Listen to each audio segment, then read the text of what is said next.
Hi guys, my name is Lelasophia. I am an artist and fine jewelry designer. If you like contemporary fine jewelry, if you like luxury handbags, all things interiors, then I have some fun videos for you. I think we're entering a very interesting breaking point or peak, however you want to look at it, positive or negative, in this, luxury, especially we're just gonna focus specifically on luxury handbags today. In this community slash kind of what has become almost a zeitgeist, aka a true era worldwide of the luxury industry. We're gonna be talking all things the death of luxury versus new in luxury. I think there's we're in a true spring death and rebirth phase right here, and the internet both loves it and hates it. First and foremost, if you guys are new here, thank you so much for tuning in. I can't wait to see you in all of my future videos. Make sure that you like this video, subscribe to my channel, follow me on Instagram at lelasophia jewelry. I put out videos every Wednesday, Friday, and Sunday, and so I cannot wait to see you guys in the next one. I think there's a couple things that are floating around in my brain. The whole conversation that I have done videos on before, so I'll kind of just reference that and kind of quickly touch on those points. What so many writers and just, random people like myself on the internet, not that this is my, not that this is my perspective or opinion, but random people like me on the internet are calling this era the death of luxury, okay? In addition to that, there's a whole thing on TikTok floating around about Walmart Birkins. Everything in this video is alleged, so we're gonna call them Workins from now on out in the video. And just the general, again, as I said, the general zeitgeist of what is currently happening in the luxury industry. This year was a doozy, okay? We saw, allegedly, again, and that's the last time I'll say it, I swear, but we saw, brands that possibly had sweatshop-like conditions and brands that, possibly were marking up their pieces so wrongly, astronomically, for even less quality than they have been in the past, and yada, yada, yada. And at the very same time, in the very same year, which is how it's kind of iconic in a very non-biased way, I think something really interesting is happening. We saw the actual mainstream glorification, love of the HERMES Birkin, of HERMES in general, but especially of the HERMES Birkin, which I think that there's two certain things happened, that the mini Kelly went very viral 2 years ago, and so we know how trends work. Trends take years, quite literally, to filter out through all the different, Devil Wears Prada quote here, to filter out through all the different industries and, categories, and essentially something that starts at the couture, starts at couture, will end up in TJ or TK Maxx in several years. So trends take a very, very, very long time. That's where I really saw something new spark all of a sudden when I'm on the internet oh, I didn't really realize that everybody and their mother actually wants bags by HERMES, because you just kind of think of them as they were a bit more elusive maybe in my brain maybe 2023, was it 2022? I don't even know when the mini Kelly truly trended, and now there are people being ugh, we're over the mini Kelly, who even knows? And the other thing is, I guess some people, take as very negative, some people take as very positive. Again, I'm actually quite unbiased on this point. But the unfortunate passing of Jane Birkin, I think, it's pretty crazy when you really consider how much that impacted our industry. We have bag charms to thank for Miss Jane Birkin, okay? And we have, in my opinion, again, totally in my opinion, we have the true mainstreamification of the HERMES Birkin, which is pretty crazy. And so now cut to TikTok taking their own, spin on things, aka we have the technology that has never existed in this modern age, where instead of probably in the early 2000s when something could have really trended, somebody would just buy it and they'd be in their homes and then that was it. You know what I mean? It's a pretty trippy thing all of a sudden to log on to a random app, aka one of the biggest apps in the entire world, and see hundreds, if not thousands of people talking about and unboxing and opening the same thing. And so I think that has played a crazy part in Hermes's solidification of their status. My mom, like while she was watching it live, the 60 Minutes interview I think was really interesting. I again like kind of think it is funny in certain ways of like actually dividing people and people being upset and, you know, like thinking that we as in I have never done this. I'm not playing the Hermes game, quote unquote, but like being called children I think was really funny. Hermes store, and you have to be patient. But you know the world we live in, right? You know that if somebody has the funds and they want the bag, they want the bag now. Yes, I have children too, and I have desires too. And some people are like, oh, it's such a good way of describing, you know, like they're just so much better than all of the good. So people are really, really split. And if you are not on the TikTok land, okay, there's this new thing that I'm, again, lovingly gonna call a work-in that has, it was nothing new, okay? I know people with fake Birkins. I think we all know people with fake Birkins. Is nothing new, however, has gone completely viral and sold out everywhere. And I think it's fascinating, okay? I think it's a fascinating conversation. And I'd love to hear your thoughts first and foremost. Are we pro? Are we against? And here's where my voice, because again, I don't own Birkins yet. I will show my Kelly in a second, my one Hermes bag as of right now. But I do think that there's something that I can let my only, you know, I can't like be out here saying, I don't know, saying my piece about anything other than comparing it to things that feel very similar. I saw one video, to give her credit, on TikTok that I was like, yes, that's what I've been trying to say, is that this whole current state of the luxury industry is very akin to the art world. And I'm gonna go a step further and say it's very similar to the music industry. And if you guys don't know, I was a very serious musician for a really long time.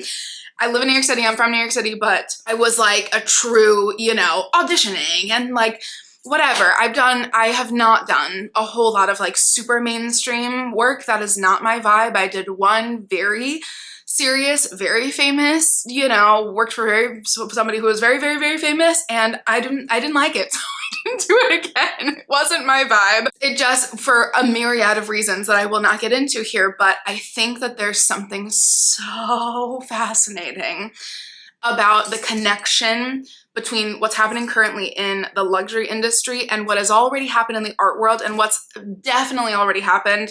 And then we're kind of having like a really horrible second wave of it in the music industry, which is when something goes so mainstream, and then when so many people have access to it, so many people have so many divisive opinions and hate people who buy $20,000 Birkins and then also hate people who buy fakes, and it's so polarized. That creates a world where like, it's very hard to describe, so I'm probably doing a terrible, terrible, terrible job, but in the art industry, at least, I think the art industry has, in my brain, in my corner of the art industry as an artist myself, and I would, like, I'm a fine jewelry designer, that's my job, but I've thought for a really long time, and I think I've been thinking about this even more and more, like my little niche sphere of the fine jewelry world is much more like a part of the art world, I think, because this is not like I actually sculpt, but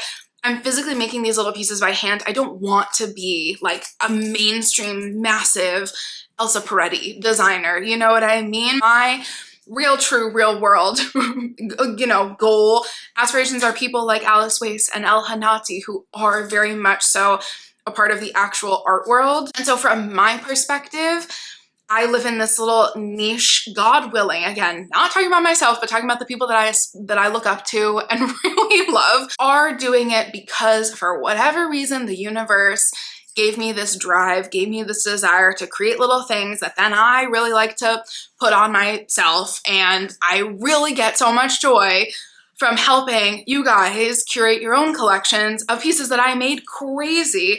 And so there's always going to be very, very genuine, authentic parts to every one of these industries. Same thing with the music industry. I loved recording and I loved performing my own songs, but then when it gets to a certain point, it's no longer yours and it no longer feels good. And I think the same thing has happened in the art world, where places like Art Basel will have such genuine, I mean, honestly, I saw a couple this year, not in person, but online, that I was like, oh wait, there are people doing amazing things. But from the consumers, I was about to say something so mean and we're not going to do that. You know, okay, yeah, go for it. There are some, you know, I think the people who have the funds to be purchasing art have access to all different kinds of artists, and you really just see the same things in everybody's home.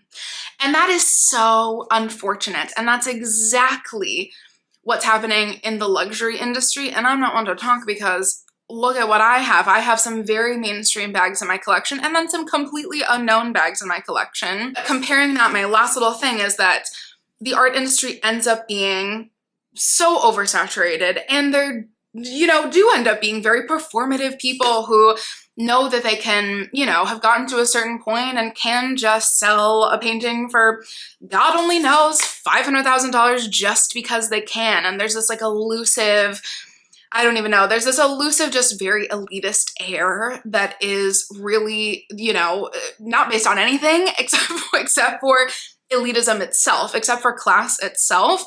And I'm thinking of so many examples, and I'm trying not to be mean and say anything specific. So if you get my drift, you get my drift. And I'm really sorry if I'm sounding so cryptic right now, but like 8 different things are popping into my brain. Essentially, the art world is, there's so many authentic people, but the way that galleries work, the way that art curators work, the way that the middlemen work is quite literally, which I'll land my point and you'll see where I'm going with this, is quite literally so insane when you really boil it down and really think about it. Because in the world where so many artists are genuinely living painting sale by painting sale, you know, I think it's actually has never been the artist's fault. Oh, this is actually really proving my points even more so for what I'm gonna say. The artists themselves usually are the ones saying, please, like, let's sell more art, let's get it out there. But the entire world that the art community has become, which is why I'm also very, very choosy with, you know, being a part of it or being in my own little niche world, is so backwards in so many ways, because the artists themselves are saying, oh my God, like I'd love to be in so-and-so's collection or so-and-so's gallery.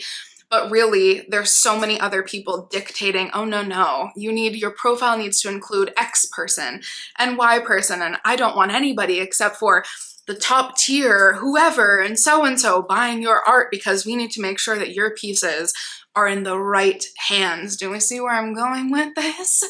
What does that sound like to anybody? I mean, I hope you're screaming to yourselves on the other side of the screen.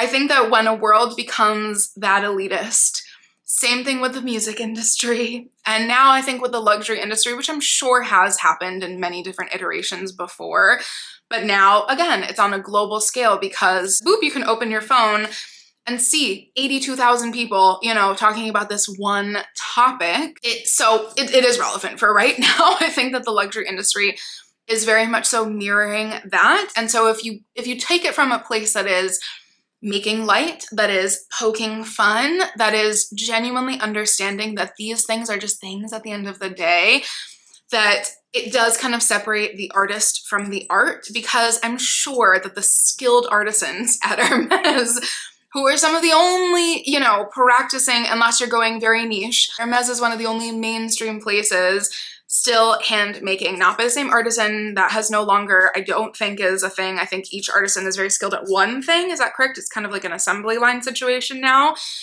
Those people are still incredibly skilled, are still incredibly amazing, but the air is different. And so in a lot of ways, I think it's fascinating I saw this was a trend that just didn't go as viral like a year ago, where a lot of people were buying Canal Street Birkins. Again, allegedly, we're buying, I don't know, I'm sure in all main cities, there's probably some area of your city where you can, you know, whisper and go find a crazy, you know, very similar looking Birkin. And those people were decking out their Birkins in whatever, like bag charms and something. And they were like, why would I wear the real thing on the subway? I want to like completely mess it up and make it look like Jane Birkin. Again, not knocking those people. The same exact thing is happening right now, except it's a massive retailer, i.e. Walmart, which is so crazy. And I'm sure there's many, like I'm not the best. I don't understand the DH-gate thing. I don't really understand that game. Hello, editing Sophia here. Excuse my appearance. However, two things that I thought of quickly. I will try to go quick. One, as I'm consuming more of these videos that I am then adding to the masses, I think that one thing is really interesting, which not a lot of people have talked about, is that people have different definitions of rich versus poor, which I think is fascinating and unfortunate, and also really just a purely unbiasedly sign of how classist our society still is. So that's my point number one, is that overall a lot of this is just completely validating the class system that is kind of unspoken or spoken or whatnot, and that needs to change.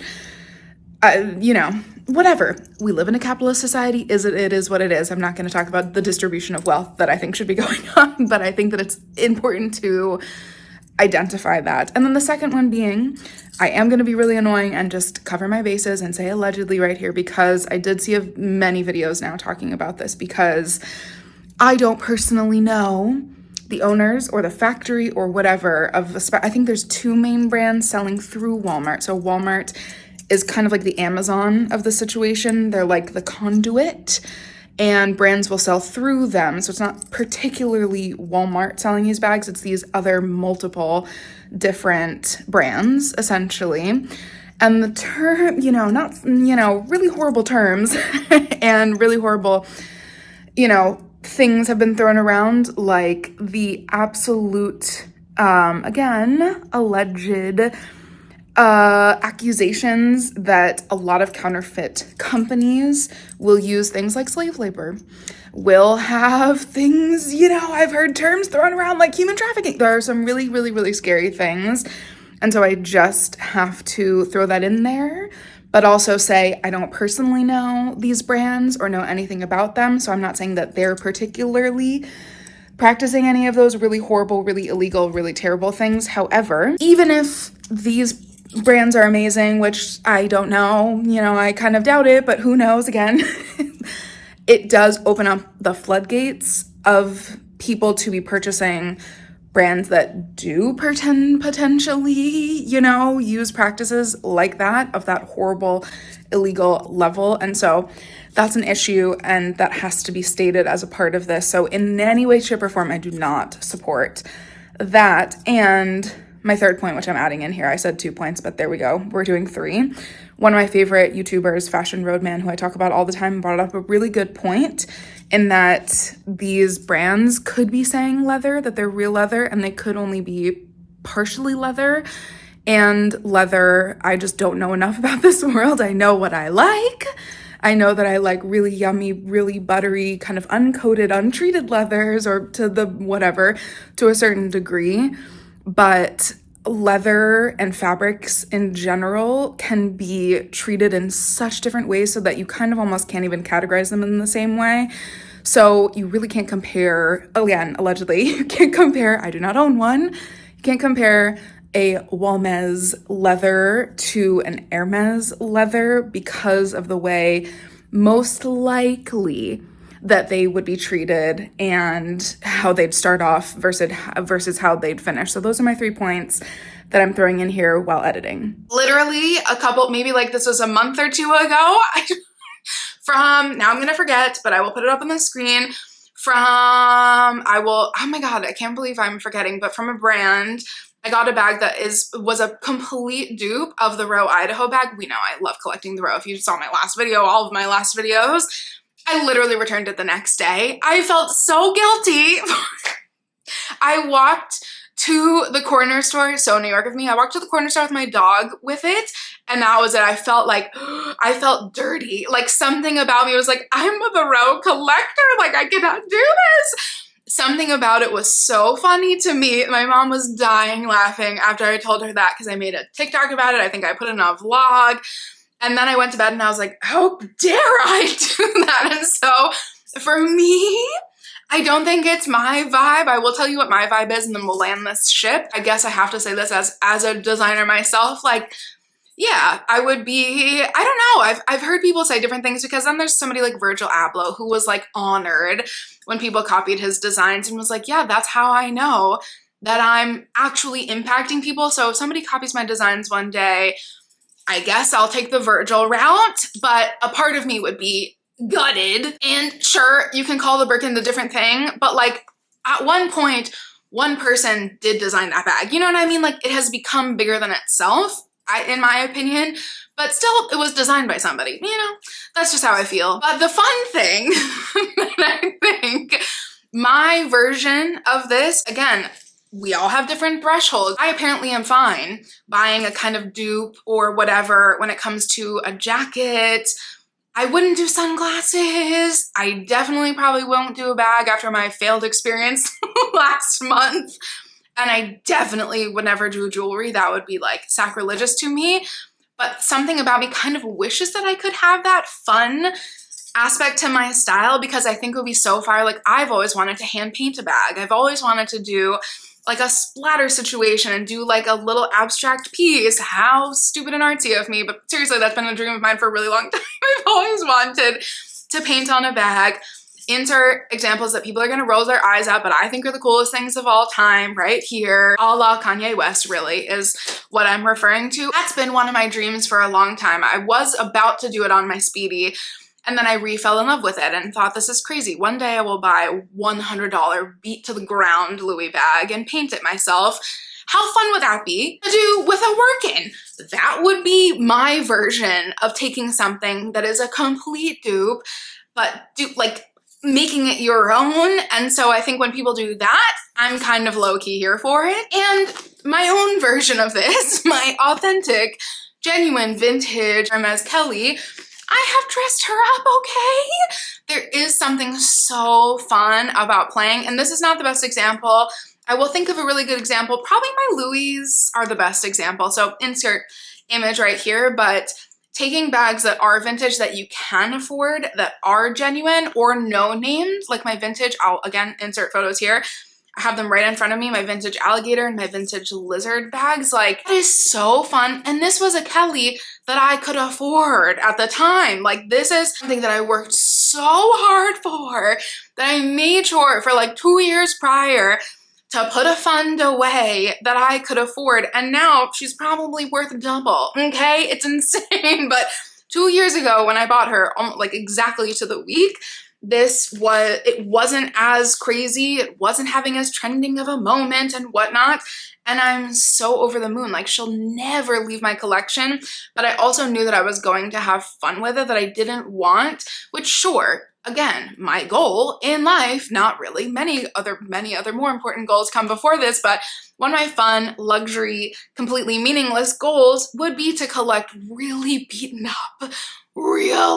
up exotic, I don't know, maybe one Calla and one Birkin, you know, like one of each, something like that, and truly wear them to the ground, like have it be my one bag. I've joked all the time that I would be that person to when I'm 50, sell all of my bags and just wear one alligator Birkin. Like, I would do that, something crazy like that. I like the idea in all spheres. I say this about jewelry all the time, but I realize like I'm just so scared to offend people because I have before in my real life. Instead of buying the dupe version or the fake version of the real thing, there are so many other brands and designers, and they don't have to be all fine jewelry, who do things that are still really beautiful, but you're still getting a genuine product from an independent designer. Like, that is like kind of my thing, that I'm like, oh, but you could just get something even way cooler than the dupe version.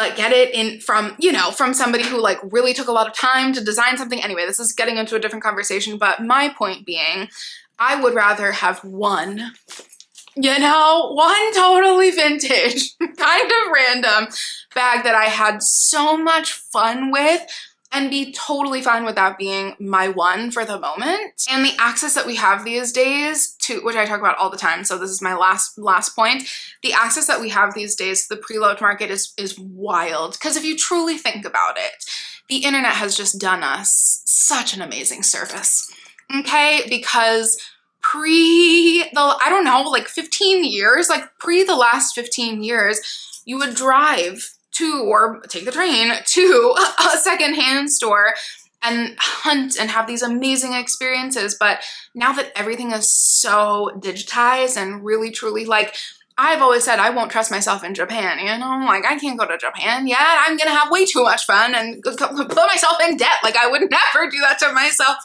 Of course, we all want to go to Japan and have a lovely, lovely, lovely time, but now I can peruse the Japanese market and get myself a Kelly, okay? Like, it's such a different world that I'm really appreciating.